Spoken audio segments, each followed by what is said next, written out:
திருநெல்வேலி மாவட்டத்தை சேர்ந்த பசுபதி அப்படின்றவரு பிரபலமான ரவுடியா சென்னையில வலம் வந்துகிட்டு இருந்தாரு. பல்வேறு காவல் நிலையங்கள்ல ஏகப்பட்ட உள்ளிட்ட பல்வேறு குற்ற வழக்குகள் இவர் மேல நிலுவையில இருக்குது. இந்த நிலையில தான் தனிப்படை அமைத்து இந்த ஒரு பிரபலமான ரவுடிய போலீசார் தேடிட்டு வந்த நிலையில இது குறித்து தகவல் அறிந்த பசுபதி தனது மனைவி ஜோதி மற்றும் தன்னோட மகனோட சென்னையில இருந்து எஸ்கேப் ஆகி அரசு சொகுசு பேருந்து மூலமா திருநெல்வேலிக்கு தப்பிச்சிருக்காரு.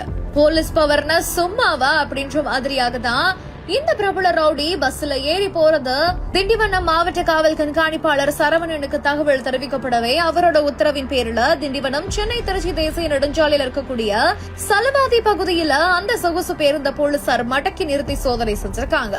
அப்போ குடும்பத்தோட பேருந்தின் உறங்கும் பகுதியில மறைந்திருந்த பசுபதி மற்றும் அவங்களோட மனைவி ஆகியோரை போலீசார் மடக்கி பிடித்து காவல் நிலையத்துக்கு கூட்டிட்டு வந்திருக்காங்க. சென்னை போலீசார் வரவழைக்கப்பட்டு அவங்க கிட்டையும் இந்த குடும்பம் ஒப்படைக்கப்பட்டிருக்குதாமா. சென்னையில இருந்து குடும்பத்தோட அரசு சொகுசு பேருந்துல திருநெல்வேலிக்கு தப்பி சென்ற பிரபல ரவுடிக்கு கிளைமேக்ஸ்ல போலீஸ் கொடுத்த இந்த ஒரு ட்விஸ்ட் பெரும் அதிர்ச்சியையும் பரபரப்பையும் ஏற்படுத்தி இருக்குது.